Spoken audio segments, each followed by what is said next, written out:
તો આપણે ફોરેસ્ટ ગાર્ડનું જે પેપર સોલ્યુશન જે છે એ જોઈ રહ્યા હતા, જેની અંદર એન્વાયરમેન્ટ પર્યાવરણના ક્વેશ્ચન જોઈ રહ્યા હતા. ભૂતકાળમાં જે કોમ્પ્યુટર બેઝડ ટેસ્ટ લેવાયેલી હતી એનું પેપર સોલ્યુશન જોઈ રહ્યા હતા. પેપર 1 હતું એન્વાયરમેન્ટનું જોઈ રહ્યા હતા. આના ઓલરેડી 1, 2, 3 3 અલગ અલગ પાર્ટ અપલોડ કરી દીધા છે. આ એનો ચોથો પાર્ટ છે અને આમાં આપણે બધા જ ક્વેશ્ચન ડિટેલમાં જોઈ રહ્યા છીએ, એનું વિગતવાર સોલ્યુશન જોઈ રહ્યા છીએ, જેના કારણે બીજી આવનારી કોઈ પણ પરીક્ષા હોય એની અંદર એ ટૉપિકમાંથી પ્રશ્ન પૂછાય તો તમને એ સોલ્વ કરવામાં સરળતા રહે. આ પેપર સોલ્યુશન વનપાલ, વનરક્ષક અથવા તમામ પ્રકારની એવી પરીક્ષા કે જ્યાં એન્વાયરમેન્ટ પર્યાવરણ પૂછાય છે એ તમામમાં કામ લાગશે. અને આમાં એન્વાયરમેન્ટના આ વિડીયો સોલ્યુશન જોયા પછી બીજું કંઈ કરવાની તમારે જરૂર પડશે નહીં. સૌથી પહેલો પ્રશ્ન છે કે મ્યુનિસિપલ સોલિડ વેસ્ટ હેઠળ કયા પ્રકારનો કચરો આવે છે? મ્યુનિસિપલ સોલિડ વેસ્ટ હેઠળ કયો કચરો આવે છે? અહીંયા આપણે કીવર્ડ ટેકનિકનો ઉપયોગ કરીએ. કીવર્ડ ટેકનિક શું છે? ચાલો પહેલાં એનો અલગ વિડીયો બનાવી દીધો છે. મ્યુનિસિપલનો મતલબ શું? મ્યુનિસિપલનો મતલબ થાય લોકોને લગતું, રોજબરોજના જે સામાન્ય લોકો હોય ને એને લગતું. મ્યુનિસિપલનો મતલબ શું? મ્યુનિસિપલ એટલે કે નગરપાલિકા. જેમ કે એક રીતે તમે સમજો કે ગામડું હોય, ગામડું તો ગામડાનો જે એડમિનિસ્ટ્રેટિવ એકમ કયો હોય? તો કે ગામડાનો એડમિનિસ્ટ્રેટિવ યુનિટ, વહીવટી એકમ હોય ગ્રામ પંચાયત. શું હોય ગ્રામ પંચાયત? તો ગ્રામ પંચાયતની અંદર બધી સિવિલ મેટર્સ એટલે કે નાગરિકોને લગતી તમામ પ્રક્રિયા થતી હોય. નાગરિકોને લગતી તમામ પ્રક્રિયા એટલે કેવી? તો કે નાગરિકોના વહીવટને લગતી તમામ પ્રક્રિયા, તમામ પ્રક્રિયા એટલે કે આખા ગામનો વહીવટ કરવાની, આખા ગામનું તમામ સંચાલન કરવાની પ્રક્રિયા ક્યાં થતી હોય? ગ્રામ પંચાયતમાં.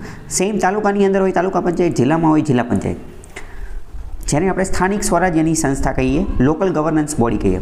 સેમ આવી જ રીતે શહેરમાં હોય શું હોય? તો કે શહેરમાં હોય નગરપાલિકા. નગરપાલિકા એને તો ઇંગ્લિશમાં મ્યુનિસિપાલિટી કહેવાય ને, તો એનું તો શું હોય? જો મ્યુનિસિપાલિટી. અને મોટા શહેરમાં હોય મહાનગરપાલિકા. તો મ્યુનિસિપલ શબ્દ જે છે એ નાગરિકોના વહીવટને લગતો છે, નાગરિક હારે લેવા દેવા હોય રોજબરોજની જીવનમાં. તો હવે અહીંયા વહીવટ આવે છે અને નાગરિક શબ્દ આવે છે. તો એના આધારે હવે તમે વિચાર કરો. ફોર એક્ઝામ્પલ ચલો તમે વિચાર કરો કે તમે નગરપાલિકામાં મ્યુનિસિપાલિટી નગરપાલિકામાં તમે નોકરી કરી રહ્યા છો ચીફ ઓફિસર તરીકે. અને હવે અહીંયા પ્રશ્ન પૂછેલો છે તો નગરપાલિકામાં જે ચીફ ઓફિસર જે છે એ કોણ હોય? તો કે એ એડમિનિસ્ટ્રેટિવ ઓફિસર હોય, વહીવટી અધિકારી. તો આ મ્યુનિસિપલ સોલિડ વેસ્ટ, તો મ્યુનિસિપલ સોલિડ વેસ્ટ એટલે કે નાગરિકોને લગતો, સોલિડ એટલે ઘન, વેસ્ટ એટલે કચરો, એટલે કે ઘન કચરો. મ્યુનિસિપલને લગતો, શહેરના લોકોને લગતો જે ઘન કચરો જે છે એ કોની અંતર્ગત આવે? તો કે સીઓ, ચીફ ઓફિસરની અંતર્ગત આવે. તમે વિચારો કે તમે એના અધિકારી છો તો આમાં કયા પ્રકારનો કચરો આવતો હશે? હવે આપણે જોઈએ. પહેલું છે કે પ્રવાહીયુક્ત રાસાયણિક કચરો. રાસાયણિક કચરો એટલે કે કેમિકલ વેસ્ટ. શું કેમિકલ વેસ્ટ એની અંતર્ગત આવતો હોઈ શકે? તો આપણે જોયું કે ભાઈ ચીફ ઓફિસર એ કોણ હોય? તો એ વહીવટી અધિકારી હોય, એડમિનિસ્ટ્રેટિવ ઓફિસર હોય. હવે જે વહીવટી અધિકારી હોય, એડમિનિસ્ટ્રેટિવ ઓફિસર હોય, તો શું આ કેમિકલ વેસ્ટ, રાસાયણિક કચરો જે છે એની અંદર એ ચીફ ઓફિસરને ખબર પડે? તો કે ના, ન ખબર પડે. કેમ? કારણ કે તો આની અંદર તો ટેકનિકલ એક્સપર્ટાઇઝ જોઈ, ટેકનિકલ લોકોનું કામ છે ને આ.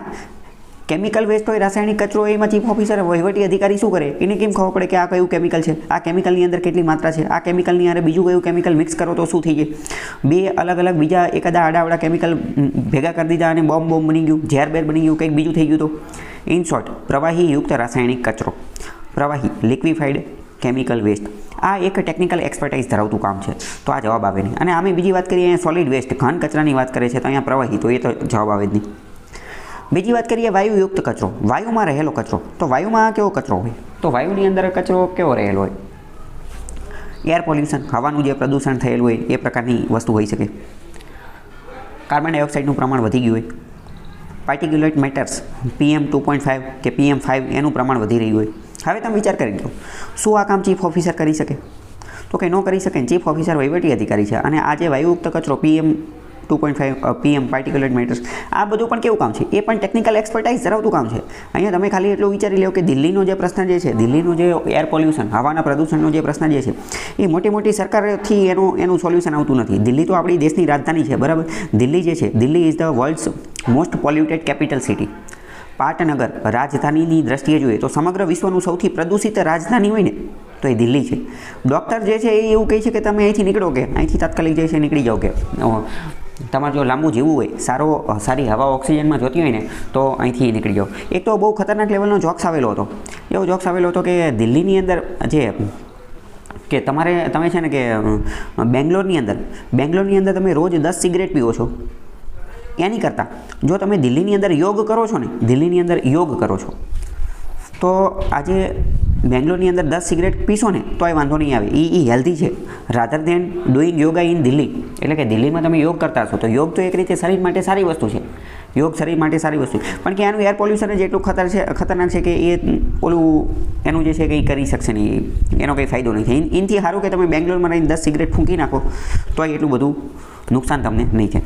તો બીજા અમુક પાછા લીજેન્ડ લોકો હોય એ શું કહે તો કે જો કોઈ વ્યક્તિ 10 સિગરેટ દિલ્હીમાં ફૂંકે તો 10 સિગરેટ દિલ્હીમાં પી નાખે તો જોક્સમાં એવું હતું કે જો કોઈ વ્યક્તિ 10 સિગરેટ દિલ્હીમાં પી નાખે ને તો પણ એક રીતે સારી વસ્તુ છે. કેમ? કારણ કે સિગરેટની અંદર જે એર ફિલ્ટર આવેલું હોય ને એ ફિલ્ટરના માધ્યમથી એને થોડી ઘણી શુદ્ધ હવા તો મળશે એર ફિલ્ટરની અંદરથી, કારણ કે સિગરેટની અંદર જે એર ફિલ્ટર આવેલું હોય એની અંદરથી. બાકી કે હવામાં તો બધું ધુઆ અને બધું ચારે બાજુ શું છે ટોક્સિક ધુવાણો એવી જ બધી વસ્તુ છે. તો આવા બધા ચોક્સ બોક્સ આવતા હોય છે.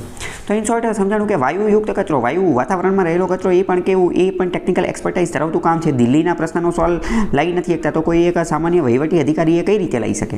તો ન ચાલે.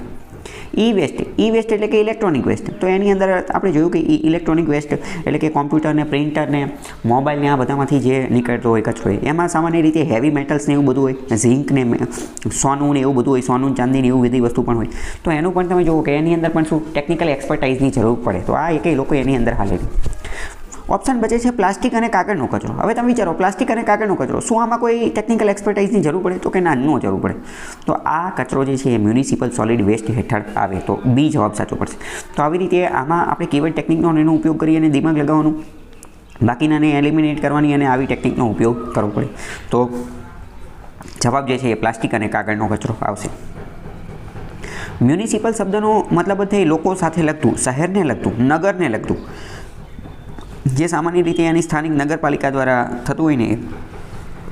ગામડાની અંદર સફાઈ કામની, સ્વચ્છતાની તમામ જવાબદારી ગ્રામ પંચાયતની હોય. શહેરમાં આ તમામ કોની હોય? તો કે નગરપાલિકાની. પણ હવે મેં તમને કીધું કે ગ્રામ પંચાયત અને નગરપાલિકા એ એડમિનિસ્ટ્રેટિવ બોડી, વહીવટી એકમ છે. તો એ કંઈ ટેકનિકલ એક્સપર્ટાઇઝ ન ધરાવતો હોય એટલે એમને આવા નાના મોટા કચરાની બારામાં ખબર હોય. જેમ કે ડોમેસ્ટિક વેસ્ટ, ઘરેલું કચરો, ઘરની અંદર જે ખોરાકનો કચરો થતો હોય, કાગળનો, પ્લાસ્ટિકનો, કપડાનો, કાચનો, ધાતુના ટુકડા, નાના જે કચરા થતા હોય, ઘરેલું કચરો, એનું કામ ધંધો, એનું રિસાયકલિંગનું અથવા એનું જે છે નિકાલનું કામ એ કરી શકે. વેપારિક અને ઓફિસનો કચરો જે છે, નાનો એવો કચરો, જેમ કે પેકેજિંગ, રબર, પેપર, ઇલેક્ટ્રોનિક, આ નાની વસ્તુ જે છે ને એ બધું કરી શકે. બગીચાનો કચરો એ બધું કરી શકે. પણ માની લો કે કોઈ ઇન્ડસ્ટ્રીયલ વેસ્ટ હોય, કોઈ કેમિકલ વેસ્ટ હોય, તો એમાં આ કોઈ કરી શકે નહીં. કેમ? કારણ કે એની અંદર ટેકનિકલ એક્સપર્ટાઇઝની એ બધાની જરૂર હોય તો એમાં એની જરૂર પડશે. ખ્યાલ આવ્યો કે ન આવ્યો? મ્યુનિસિપલ વેસ્ટ નથી તો આપણે જોયું કે જો કેમિકલ વેસ્ટ હોય, વાયુવાળો એ વેસ્ટ હોય તો આ બધા એની અંતર્ગત આવે નહીં. કેમિકલવાળો હોય તો મેં તમને કીધું કે એ બધામાં એક્સપર્ટાઇઝની એની જરૂર પડે. અમુક વાર પ્રશ્ન પૂછાતા હોય છે કે મ્યુનિસિપલ સોલિડ વેસ્ટ રૂલ્સ કયા વર્ષમાં સુધારવામાં આવેલા હતા? તો 2016ની અંદર. MSW મ્યુનિસિપલ સોલિડ વેસ્ટ એના મુખ્ય તબક્કા કયા છે? એના મુખ્ય તબક્કા પહેલું છે સેગ્રીગેશન, એટલે કે અલગ કરો. કચરો જે છે એને અલગ કરવામાં આવે. તમે જોયેલું હશે કે અલગ ડસ્ટબિન રાખેલી હોય છે, ભીનો કચરો અને સૂકો કચરો. તો આ શું છે? સેગ્રીગેશન. બીજું છે સેગ્રીગેશન એટલે કે અલગ કરવું. એક રીતે તમે વિચારો ને કે આજે વેસ્ટ કચરો એનું જે રિસાયકલિંગ કરવાનું હોય ને તો એમાં સૌથી માથાનો દુખાવો હોય, સૌથી મોટું હેડેક હોય ને તો એ સેગ્રીગેશન છે. કારણ કે લોકોને ખબર નથી પડતી, લોકો ગમે આ કચરો ફટકાર દેતો હોય, બરાબર, ગમે આ કચરો ફેંકી દે. લોકોને એ તો અભણો, એને ન જ ખબર હોય. તો એના કારણે બધો કચરો ભેગો થઈ જાય.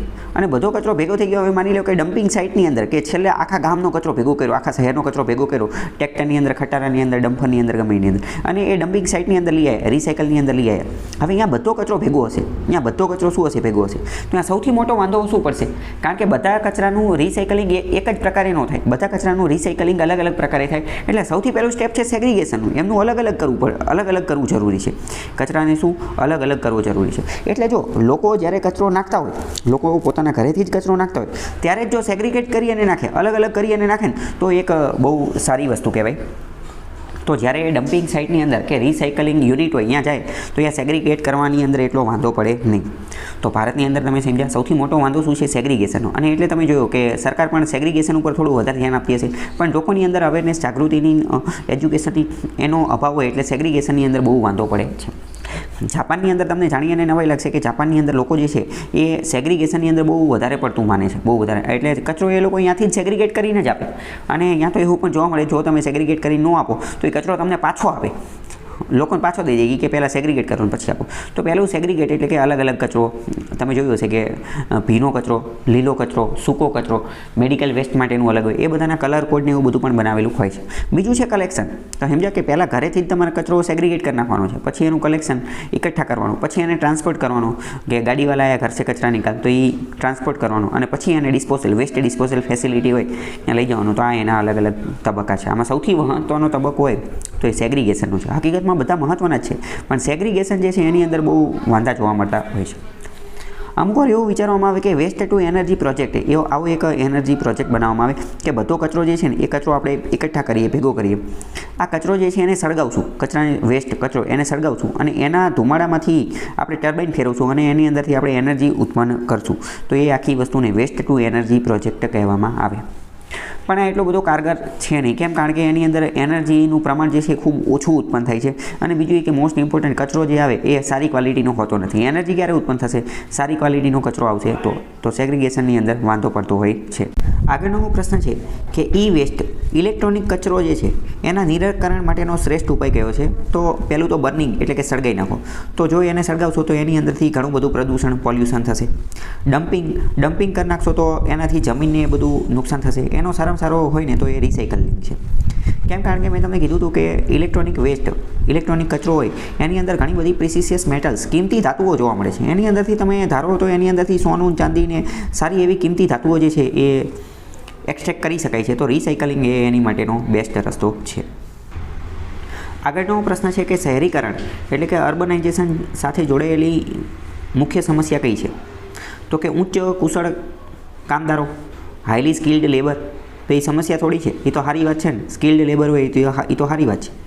વધુ બેરોજગાર લોકો, વધુ બેરોજગાર લોકો હોય તો એ તો શહેરની શહેરમાં તો નોકરી તો તાત્કાલિક મળી જાય છે. બેરોજગાર તો ગામડાની અંદર હોય છે. વેતનમાં ઘટાડો તો એ પણ નથી. ઇન શોર્ટ, શહેરમાં વસ્તી વધારો, જે કૂદકે ને ભૂસકે વસ્તી વધી રહી છે, ખાસ કરીને શહેરની અંદર. ગામડામાંથી લોકો વધુ માઇગ્રેશન કરી રહ્યા છે, સ્થળાંતર, જેના કારણે શહેરમાં એ શહેરીકરણની સૌથી મોટી સમસ્યા છે. આગળનો બીજો ક્વેશ્ચન જોઈએ કે સ્થાનિક સમુદાયો, લોકલ કમ્યુનિટી માટે જંગલનો એક ઇકોનોમિક ઇન્ટરેસ્ટ, આર્થિક લાભ શું છે? પૈસા ટકાની દ્રષ્ટિએ આર્થિક લાભ સ્થાનિક સમુદાયોને શું થાય? તો પ્રવાસન એટલે કે ટુરિઝમ અને મનોરંજનની તકો, આ એનો જવાબ આવશે. ટુરિઝમ અને જે એન્ટરટેનમેન્ટ માટેની જે હોય, બાકી તો એ કંઈ લાગુ પડતું નથી. આગળનો બીજો ક્વેશ્ચન છે નવ સ્થાન એટલે કે XC2 જૈવ વિવિધતાનો ફાયદો નીચેનામાંથી કયો છે? હવે XC2 અને IN-situ કન્ઝર્વેશન એની ઉપર એક અલગથી ડિટેલમાં વિડીયો લેક્ચર બનાવેલો છે, એ તમે જોઈ લેજો એટલે તમને ખ્યાલ આવી જાય. પહેલાં તો એ ખબર હોવી જોઈએ કે XC2 એટલે શું અને IN-situ એટલે શું. તો કે IN-situ એટલે કે જે પ્રજાતિ જે જગ્યાએ છે, જે સ્પીસીસ જે જગ્યાએ છે એની જગ્યાએ એ જ અંદર, એની અંદર જ ઇન એટલે અંદર અથવા માં, ત્યાં એનું કન્ઝર્વેશન કરવાનું, એને IN-situ કહેવાય. જ્યારે XC2 એટલે કે એની બહાર લઈ જઈ અને એનું કન્ઝર્વેશન કરવાનું. XC2માં શું આવે તો કે ઝૂ એટલે કે પ્રાણી સંગ્રહાલય, સીડ બેંક ને આ બધું એની અંદર આવે. IN-situમાં શું આવે તો કે નેશનલ પાર્ક ને સેન્ચુરી, અભયારણ્ય એ બધું. તો XC2ની અંદર શું થાય, એનો ફાયદો શું છે કે લુપ્તપ્રાય પ્રજાતિઓના સંરક્ષણ માટે જનીન ટેકનિકનો ઉપયોગ કરી શકાય છે. જીન ટેકનિક જે છે એનો ઉપયોગ કરી શકાય છે. તો કે આ સાચી વાત છે. સાયન્ટિફિક એક્સપેરિમેન્ટના એ બધાના માધ્યમથી વૈજ્ઞાનિકો જે છે એ XC2 એ જે પ્રજાતિ, માની લો કે બે ત્રણ પ્રજાતિ બેચી છે, તો એને લઈ જાય લેબોરેટરીમાં, એના DNA એક્સટ્રેક્ટ કરે અને એના માધ્યમથી નવું પ્રજાતિ, નવું પ્રાણી બની શકે એવી પણ વસ્તુ થઈ શકે છે XC2. પણ મેઇન શું, એને ત્યાંથી ઉપાડી અને લેબોરેટરીમાં ત્યાં લઈ જવું પડે, XC2માં લઈ જવું પડે, IN-situમાં ન થાય. બીજું ઓપ્શન જોઈએ, સજીવો કુદરતી નિવસન તંત્રમાં હોવાથી. કુદરતી નિવસન તંત્રમાં હોય એટલે કે પોતાના નેચરલ હેબિટેટમાં હોય. તો પહેલાં વાત કરીએ, જો એ નેચરલ હેબિટેટમાં હોય તો એ તો IN-situ થઈ જાય ને, એ IN-situ થઈ જાય. તો એ તો જવાબ આવશે જ નહીં. અને બીજું અહીંયા નવ સ્થાન, જો XC2 માટે ગુજરાતી શબ્દ વાપરેલો છે નવ સ્થાન. તો આની માટે પણ તમારે તૈયાર રહેવું પડે. આવનારી બીજી પરીક્ષાની અંદર જો આપણે IN-situ અને XC2 યાદ રાખેલું હોય ઇંગ્લિશમાં, પણ ગુજરાતીમાં આવું કંઈક નવું શબ્દ ઉમેરી દે તો આપણે કન્ફ્યુઝ થઈ જાય. અહીંયા તો કાઉન્સમાં આપેલું છે પણ કદાચ આપે જ નહીં, ખાલી 9 સ્થાન એવું આપી દે તો આપણે પછી અંદાજ લગાવવો પડે કે ભાઈ આ XC2ની વાત કરે છે. તો ઇંગ્લિશ ગુજરાતીની અંદર આવી સમસ્યા થતી હોઈ શકે છે. ઇન શોર્ટ, XC2 9 સ્થાનની અંદર જીન ટેકનિકનો ઉપયોગ કરી શકાય પ્રજાતિના કન્ઝર્વેશન, સંરક્ષણ માટે. આગળનો ક્વેશ્ચન જોઈએ, ગુજરાત જૈવ વિવિધતા board, Gujarat state biodiversity board, એની સ્થાપના ક્યારે થઈ હતી? તો એની સ્થાપના 2006ની અંદર થઈ હતી. ગુજરાત જે સ્ટેટ બાયોડાયવર્સિટી બોર્ડ જે છે એ આ જે છે એ એક સ્ટેચ્યુટરી બોડી છે. સ્ટેચ્યુટરી બોડી એટલે કે એક વૈધાનિક સંસ્થા છે. સ્ટેચ્યુટ કાયદા દ્વારા, સરકારના કાયદા દ્વારા બનેલી છે. સરકારના વિધાનસભામાં પહેલાં એનો ખરડો પસાર કરવામાં આવ્યો. રાજ્યપાલ ગવર્નર એની ઉપર સહી કરી, પછી આ બધું થયું હતું. 2002નો એક્ટ છે બાયોલોજિકલ ડાયવર્સિટી એક્ટ, અને એના બાયોલોજિકલ ડાયવર્સિટી રૂલ્સ 2004 છે. આ બંનેને ધ્યાને લઈ અને 2006માં આ બોર્ડની સ્થાપના થયેલી હતી. ગાંધીનગરમાં એનું જે છે એ મુખ્ય મથક આવેલું છે. ફોરેસ્ટ એન્ડ એન્વાયરમેન્ટ ડિપાર્ટમેન્ટ જે છે એ આનો નિયામક વિભાગ છે. અહીંયા ચેરપર્સન હોય છે જે રાજ્ય સરકાર દ્વારા નિમણૂક કરવામાં આવે છે. બીજી વાત કરીએ આમનું મુખ્ય કાર્ય શું છે, મેઇન ફંક્શન શું છે? તો કે ભારતની અંદર આ ગુજરાતનું છે, બરાબર. તો ગુજરાત રાજ્યની અંદર જેટલી પણ બાયોડાયવર્સિટી, જૈવ વિવિધતા જે છે એનું કન્ઝર્વેશન, એનું સંરક્ષણ કરવું, અને જે લોકલ ટ્રેડિશનલ નોલેજ જે છે, લોકલ ટ્રેડિશનલ નોલેજ એનું દસ્તાવેજીકરણ કરવું, એટલે કે ડોક્યુમેન્ટેશન કરવું. તમને એવું લાગે આ શું? લોકલ સ્થાનિક જ્ઞાન ચીજ શું છે? તો તમને ખ્યાલ હશે કે ઘણી બધી વાર કેવું હોય કે અમુક સ્થાનિક નોલેજ હોય, સ્થાનિક જ્ઞાન, લોકલ ટ્રેડિશનલ નોલેજ, પરંપરાગત જ્ઞાન કે જે કોઈ આપણે સદીઓથી, પેઢીઓથી જે ચાલેલું આવતું હોય. લોકલ કમ્યુનિટીની અંદર માની લો કે ટ્રાઇબલ કમ્યુનિટી કે બીજી કોઈ પણ કમ્યુનિટી, એની અંદર અમુક પ્રકારનું જ્ઞાન હોય કે આ પ્રાણી કરડે તો ત્યારે આ વનસ્પતિનો લેપ લગાવી શકાય, અથવા તો આ વનસ્પતિ, આ પ્રજાતિ આનું આમ કરવું જોઈએ, ઓલું કરવું જોઈએ. ફોર એક્ઝામ્પલ, એકદમ સાદું ઉદાહરણ લઈએ, ટર્મેરિક, હળદર જે છે, હળદર. તો હળદરની અંદર એક પ્રકારનો કન્ટેન્ટ, એક પ્રકારનો ગુણધર્મ રહેલો છે કે એનેથી જે છે કોઈ પણ જગ્યાએ ઘા વાગેલો હોય, ઈજા થઈ હોય, લોહી નીકળતું હોય, તો હળદરનો લેપ લગાવવો જોઈએ. હળદરનો લેપ લગાવો તો એ તાત્કાલિક એનેથી રૂઝ આવવામાં એમાં સરળતા રહે. કેમ? કારણ કે હળદરની અંદર એવા ગુણધર્મ છે, અને ભારત પાસે આ જ્ઞાન સદીઓથી જૂનું છે, અને ઋષિમુનિઓને એ બધા આનું કામ કરતા હતા. પરંતુ શું આ ક્યાંય લખેલું છે? તો કે ના, આવું ક્યાંય લખેલું નથી. એ તો શું બધાને ખબર જ હોય ને કે હળદરનો લેપ લગાવવો જોઈએ, એ બધાને ખબર જ હોય. તો ખબર જ હોય એ વસ્તુ અલગ છે, અને એનું ડોક્યુમેન્ટેશન કરવું, એને લેખિત અવસ્થાની અંદર જાળવવું એ અલગ વસ્તુ છે. તો આ તો મેં તમને ખાલી હળદરવાળું કીધું. લીમડાનું પણ આવું જ વસ્તુ છે. લીમડાની અંદર પણ સેમ આ જ પ્રકારની ઔષધીય ગુણ રહેલા છે. તો આવા તો ઘણી બધી વનસ્પતિને ઘણું બધું છે. તો આ બધાને ભેગું કરી અને એનું એક ડોક્યુમેન્ટેશન કરવું, એની બુક બનાવી, પુસ્તક બનાવી, લેબોરેટરી બનાવી, રિપોઝિટરી બનાવી, રજિસ્ટર બનાવવા, એની માટેનું કામ આ કરે છે. તમને એવું લાગે આવું કરવું શા માટે જરૂરી છે? તો આવું કરવું ખાસ જરૂરી છે, કારણ કે અમુક લોકો જે છે એ આને બૂચ મારી દે, ડાયરેક્ટ જે છે એ આને કોપી કરી દે. તમને જાણી અને નવાઈ લાગશે કે આજે હળદરવાળું મેં તમને કીધું ને, અમેરિકાની અંદર ભારતના તે 2-3 જણા હતા. અમેરિકાની અંદર ભારતના 2-3 જણા હતા ને, એણે ભેગા થઈ અને આ હળદરની અંદર આ જે ગુણધર્મ રહેલો છે એનો પેટન્ટ કરાવી દીધો, કોપીરાઇટ કરાવી દીધું, એનું પેટન્ટ કરાવી દીધું. હવે તમે વિચાર કરો કે આવી વસ્તુનું કોઈ પેટન્ટ કરાવી શકે?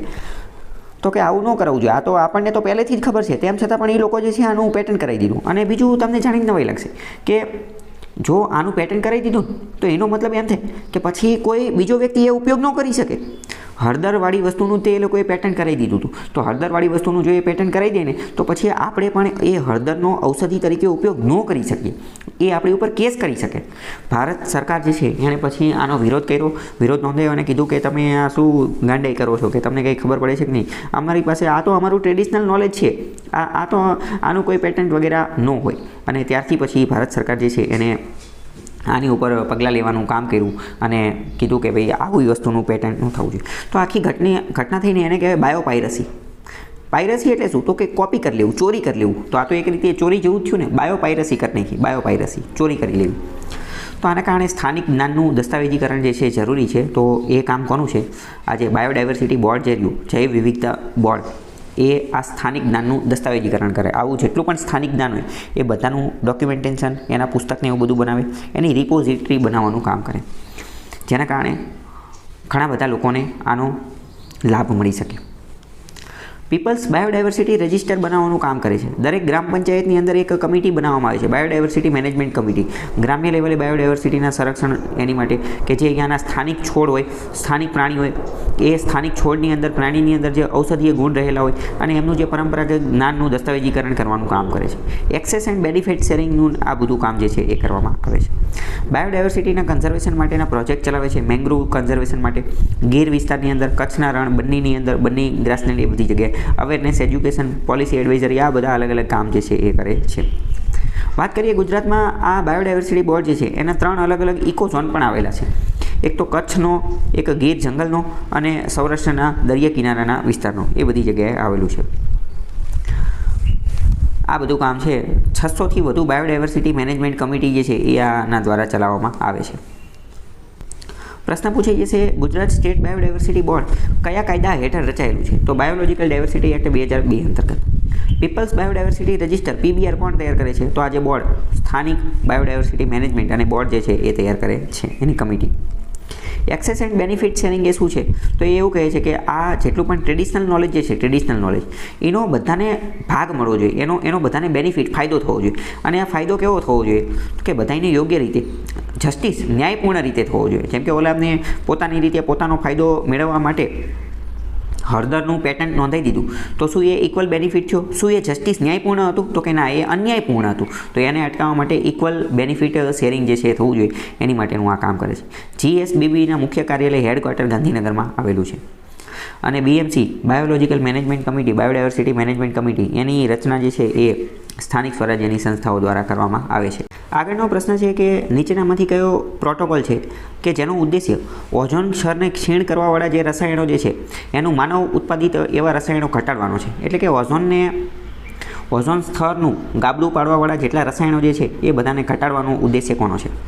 નાગોયા પ્રોટોકોલ, ક્યોટો, મોન્ટ્રીયલ કે બ્રેટન વુડ્સ? તો વાત કરીએ મોન્ટ્રીયલ પ્રોટોકોલ જે છે, મોન્ટ્રીયલ પ્રોટોકોલ એની અંતર્ગત એવું નક્કી કરવામાં આવેલું હતું મોન્ટ્રીયલ પ્રોટોકોલની અંદર કે ઓઝોન ડેપ્લિશન, ઓઝોનનું ખવાણ કરવાવાળા, ઓઝોનનું ધોવાણ કરવાવાળા, ઓઝોનની અંદર ગાબડું પાડવાવાળા જેટલા પણ કેમિકલ, જેટલા પણ રસાયણો જે છે એ બધાનો ખાત્મો કરવામાં આવશે, એ બધાનો ઉપયોગ ઘટાડવામાં આવશે. એના ઓલ્ટરનેટ તરીકે બીજા રસાયણો જે છે એ વાપરવામાં આવશે. આવું બધું નક્કી કરવામાં આવેલું હતું મોન્ટ્રીયલ પ્રોટોકોલની અંદર. એટલે in short Montreal protocol ozone depletion, ઓઝોનના ગાબડાને દૂર કરવા માટેનું, ઓઝોનનું ગાબડું જે પડી ગયું હતું એના સંરક્ષણ માટેનું આ આખું કામ હતું. જો અહીં આપેલું જ છે કે નાગોયા પ્રોટોકોલ જે છે, નાગોયા પ્રોટોકોલ, તો કે આ ઉપરાંત આપણે બીજા પણ પ્રોટોકોલ જે છે જોઈ લઈએ, કારણ કે અહીંયા જો ઓપ્શનમાં આપેલા છે કે નાગોયા પ્રોટોકોલ, ક્યોટો પ્રોટોકોલ, તો એ પણ પ્રશ્ન પૂછાઈ શકે. તો નાગોયા પ્રોટોકોલ કોની સંબંધિત છે? નાગોયા પ્રોટોકોલ જે છે એ CBD, convention on biodiversity, Nagoya protocol જે છે એ જેનેટિક બાયોડાયવર્સિટી સંબંધિત છે કે જેનેટિક રિસોર્સિસ જે છે એના યોગ્ય ઉત્પાદન માટે, ટ્રેડિશનલ નોલેજ માટે. બાયોડાયવર્સિટી એટલે ટ્રેડિશનલ નોલેજ. તો કે જેનેટિક રિસોર્સિસ જે છે એનું યોગ્ય ઉત્પાદન થાય, fair and equitable sharing of benefit, એની સાથે જોડાયેલો છે નાગોયા પ્રોટોકોલ. તો કે નાગોયા પ્રોટોકોલ કોની સાથે સંબંધિત છે? તો કે બાયોડાયવર્સિટી જે છે, બાયોલોજિકલ ડાયવર્સિટી, એનું ઇક્વિટેબલ અને જસ્ટિસ, ન્યાયપૂર્ણ રીતે એનું શેરિંગ થાય એની સાથે જોડાયેલું છે. તો એ શું, હમણાં જ આપણે જે વાત કરી કે ન્યાયપૂર્ણ રીતે એનું શેરિંગ થવું જોઈએ, નહીં કે કોઈ એક વ્યક્તિ એનું પેટન્ટ નોંધાઈ દે એવી રીતે. આ ઉપરાંત વાત કરીએ ક્યોટો પ્રોટોકોલ. તો ક્યોટો પ્રોટોકોલ તો એ UNFCCC અંતર્ગત 1997માં એનું આયોજન કરવામાં આવેલું હતું અને ગ્રીન હાઉસ ગેસ જે છે એનું પ્રમાણ ઘટાડવામાં આવે એની માટેની વાત થયેલી હતી. તો ઇન શોર્ટ તમારે એટલું યાદ રાખવાનું કે ક્યોટો પ્રોટોકોલ જે છે એ UNFCCC અંતર્ગત ગ્રીન હાઉસ ગેસના એમિશનને ઘટાડવા માટેનો ટાર્ગેટ હતો. તો ગ્રીન હાઉસ ગેસના એમિશનને ઘટાડવા માટે, મતલબ કે global warming, green house gas ઘટશે તો ઓટોમેટિક ગ્લોબલ વોર્મિંગ ઘટશે, એની માટેનો આ આખો કાર્યક્રમ જે છે એ હતો. આ ઉપરાંત મોન્ટ્રીયલ પ્રોટોકોલ. તો મોન્ટ્રીયલ પ્રોટોકોલ અત્યારે જ આપણે જોયું કે ઓઝોનનું જે ગાબડું જે છે, ઓઝોન સ્તર, એની સાથે સંબંધિત હતો. પૃથ્વીના ઓઝોનના સ્તર જે છે એને સંરક્ષણ માટેનો હતો. બીજી વાત કરીએ કે બ્રેટન વુડ કોન્ફરન્સ. તો બ્રેટન વુડ કોન્ફરન્સ એ તો એન્વાયરમેન્ટ આરે લેવા દેવા નથી, એ તો ઇકોનોમીનો આખો ટોપિક છે. બ્રેટન વુડ કોન્ફરન્સ જે છે એ બીજા વિશ્વયુદ્ધ પછી બ્રેટન વુડ નામના શહેરની અંદર કોન્ફરન્સનું આયોજન કરવામાં આવ્યું હતું. અને બ્રેટન વુડ કોન્ફરન્સની અંદર વિશ્વની બે અત્યંત મહત્ત્વની ફાઇનાન્શિયલ ઇન્સ્ટિટ્યુશન, નાણાકીય સંસ્થા જે છે એની રચના કરવામાં આવેલી હતી. એટલે આ આખો ઇકોનોમીનો ટોપિક છે. બ્રેટન વુડ કોન્ફરન્સની અંદર બે સંસ્થા બનાવવામાં આવેલી હતી, એક તો વર્લ્ડ બેંક અને એક તો IMF. પ્રશ્ન પૂછી જશે ઇકોનોમીના ટોપિકની અંદર બ્રેટન વુડ કોન્ફરન્સની અંદર કઈ સંસ્થા બની હતી? તો કે વર્લ્ડ બેંક અને IMF, ઇન્ટરનેશનલ મોનેટરી ફંડ. તો એ આખો ટોપિક અલગ છે. તો આ પ્રશ્ન વારંવાર પૂછાતા હોય છે. ફરીથી એકવાર હું તમને બધાનું કહી દઉં. વાત કરીએ નાગોયા પ્રોટોકોલ. તો કે નાગોયા પ્રોટોકોલ કોની સાથે લેવા દેવા છે? તો કે બાયોડાયવર્સિટી, બાયોલોજિકલ ડાયવર્સિટી. બાયોડાયવર્સિટી જે છે એનું ફેર એટલે કે યોગ્ય રીતે, જસ્ટિસ એટલે કે ન્યાયપૂર્ણ રીતે અને ઇક્વિટેબલ યોગ્ય રીતે એનો જે બેનિફિટ, એનો ઉપયોગ જે છે એનું યોગ્ય રીતે બધાની વચ્ચે ફેર, જસ્ટિસ અને ઇક્વિટેબલ રીતે એનું વિતરણ થાય ને એની દેખરેખ માટેનો પ્રોટોકોલ હતો એ નાગોયા પ્રોટોકોલ. ક્યોટો પ્રોટોકોલ કોની માટે હતો? તો કે Kyoto protocol GHG green house ગેસના એમિશનને ઘટાડવા માટેનો, એટલે કે ગ્લોબલ વોર્મિંગને કોમ્બેટ કરવા માટેનો, એનો સામનો કરવા માટે. મોન્ટ્રીયલ પ્રોટોકોલ કોની માટે હતો? તો કે મોન્ટ્રીયલ પ્રોટોકોલ જે છે એ ઓઝોન સ્તર, ઓઝોનનું ગાબડું પડી ગયું હતું એને એના સંરક્ષણ માટેનો, ઓઝોનના સ્તરને સંરક્ષણ માટે. બ્રેટન વુડ કોન્ફરન્સ, તો કે એ તો ઇકોનોમીનો ટોપિક છે. IMFની રચના કરવામાં આવેલી હતી, ઇન્ટરનેશનલ મોનેટરી ફંડ, અને વર્લ્ડ બેંકની રચના કરવામાં આવી હતી. આગળનો પ્રશ્ન છે કે કઈ ઘટના માનવ પ્રવૃત્તિઓને લીધે વૈશ્વિક તાપમાનમાં વધારો દર્શાવે છે? વૈશ્વિક તાપમાન, જે ગ્લોબલ એવરેજ ટેમ્પરેચર જે છે, તાપમાનની અંદર વધારો થાય, એટલે કે ગરમી કરવાનું કામ કોણ કરે છે? તો એ કામ કરે છે ગ્લોબલ વોર્મિંગ. ગ્લોબલ વોર્મિંગના કારણે આખી વસ્તુ થાય છે. અહીંયા ગ્રીન હાઉસ અસર જે છે, જો એની બદલે જવાબ આપેલો હતો કે GHG એમિશન, ગ્રીન હાઉસ ગેસીસનું ઉત્સર્જન, તો એ જવાબ પણ સાચો પડે છે. અહીંયા ખાલી ગ્રીન હાઉસ આપેલું છે, પણ ગ્રીન હાઉસ ગેસીસ એનું એમિશન, એનું ઉત્સર્જન આપેલું હોત તો એ જવાબ પણ સાચો પડે, કારણ કે એના કારણે ગ્લોબલ વોર્મિંગ થાય છે, એના કારણે તે તાપમાનમાં વધારો થાય છે. તમને એવું થાય કે ઓઝોન સ્તરમાં ઘટાડો, તો એને કંઈ લેવા દેવા નથી. ઓઝોન સ્તર જે છે એના કારણે તો જે પાર જાંબલી કિરણો જે છે, અલ્ટ્રાવાયોલેટ રેઝ, એનું પ્રમાણ ખાલી વધી જાય, એનું પ્રમાણ વધી જાય, જે સ્કિન ડેમેજ કરવામાં, દાહક અસરને એ બધું ઉત્પન્ન કરે છે, એને આની હારે લેવા દેવા નથી. બરાબર, તો ગ્લોબલ વોર્મિંગ જવાબ આવશે. આગળનો પ્રશ્ન છે કે ઝડપથી જે શહેરીકરણ થઈ રહ્યું છે અને ઔદ્યોગિક વિકાસ થઈ રહ્યો છે એના કારણે પ્રદૂષણ વધી રહ્યું છે અને વસવાટ નાબૂદી, હેબિટેટ ડિસ્ટ્રક્શન જે થઈ રહ્યું છે એના કારણે કયા કયા પર્યાવરણીય પડકાર ઊભા થયા છે? માટીનું ધોવાણ થઈ રહ્યું છે, વસવાટનું અલાયદીકરણ, ઓઝોન સ્તરમાં ઘટાડો કે રણીકરણ શું થયું છે, ડેઝર્ટિફિકેશન કે આ બધું? આ બધાનો જવાબ આવશે વસવાટનું અલાયદીકરણ. અહીંયા ગુજરાતી બહુ ખતરનાક લેવલનું આપેલું છે, ખબર ન પડે કે શું કહેવા માંગે છે. વસવાટનું અલાયદીકરણ એનું ઇંગ્લિશ થાય હેબિટેટ ફ્રેગમેન્ટેશન. Habitat fragmentation. ચાલો પહેલાં મેં તમને આ વસ્તુ ચલાવી દીધેલી હતી. હેબિટેટ એટલે વસવાટ, એનું જે નેચરલ હેબિટેટ, કુદરતી રહેઠાણ જે છે એ ફ્રેગમેન્ટ થઈ રહ્યું છે. ફ્રેગમેન્ટેશન એટલે શું? એટલે કે અલગ અલગ ટુકડામાં વિભાજિત થઈ જવું, એ અલગ અલગ ટુકડામાં વિભાજિત થઈ જવું. તો જે શહેરીકરણ થઈ રહ્યું છે અને ઔદ્યોગિક વિકાસ થઈ રહ્યો છે, માઇનિંગ એક્ટિવિટીને એ બધું થઈ રહ્યું છે, એના કારણે વસવાટનું અલાયદીકરણ, હેબિટેટ ફ્રેગમેન્ટેશન થઈ રહ્યું છે. એનો મતલબ શું? કે બહુ મોટું જંગલ છે, માની લો કે ગીરનું જંગલ છે, તો એમાં શું થાય કે બહુ મોટું જંગલ છે, એમાં વચ્ચેથી હાઈવે નીકળી જાય, વચ્ચેથી તો પહેલાં સિંહ અથવા કોઈ પણ પ્રાણી જે છે એ તો આખા જંગલમાં આ જગ્યાથી આ જગ્યા ગમે એ જગ્યાએ ચારે બાજુ જે છે હરતો ફરતો રહેતો હોય.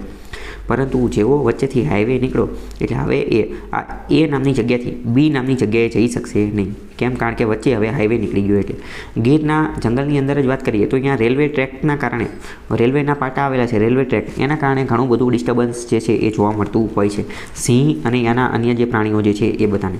તો આખી ઘટનાને વસવાટનું અલાયદીકરણ, હેબિટેટ ફ્રેગમેન્ટેશન કહેવામાં આવે છે. પણ ગુજરાતી એવું આપેલું છે કે આપણને એટલું ખબર પડે નહીં. Habitat fragmentation. તો એના કારણે જંગલને આ માનવ પ્રવૃત્તિઓના કારણે તૂટક ભાગમાં વહેંચાઈ જાય છે, ટુકડામાં જે છે વહેંચાઈ જાય છે. મેં તમને કીધું ઘણી બધી વાર કેવું હોય કે આ બહુ મોટું જંગલ છે તો એમાં પાણીના તો 1-2 સોર્સ જ હોય. બધા જ પ્રાણીઓ, પક્ષીઓ, પશુઓ એ એક જ જગ્યાએ પાણી પીવા જતા હોય. વોટર સોર્સિસ એ ક્યાં? નદી, તળાવ, ઝારણું, એવું કોઈ પોન્ડ, એની અંદર જતા હોય. તો અમુક વાર કેવું થતું હોય કે એનું ઘર આ બાજુ રહી જાય, વચ્ચેથી હાઈવે નીકળે તો પાણીનો સોર્સ જ જે છે કટ થઈ જાય, અથવા ખોરાકનો સોર્સ, શિકારનો સોર્સ આવું કટ થઈ જાય. તો આની માટે આવું બધું થતું હોય છે. એટલે સ્પેશિયલ ઘણી બધી વાર આવા માટે કોરિડોર બનાવવામાં આવતો હોય છે. એલિફન્ટ કોરિડોર, લાયન કોરિડોર, અલગ અલગ કોરિડોર સ્પેશિયલ પ્રાણીઓ માટે જે છે બનાવવામાં આવતો હોય છે. હેબિટેટ ફ્રેગમેન્ટેશનનું મુખ્ય કારણ શું છે? કે અર્બનાઇઝેશન, ઇન્ડસ્ટ્રીયલ રિવોલ્યુશન, રસ્તા, હાઈવે બનાવવામાં આવે, રેલવે બનાવવામાં આવે, ઇન્ફ્રાસ્ટ્રક્ચર પ્રોજેક્ટ બનાવવામાં આવે, માઇનિંગ કામ, ખનિજ કામ અને જમીનનો અયોગ્ય ઉપયોગ કરવામાં આવે. આ બધા એના મેઇન કારણો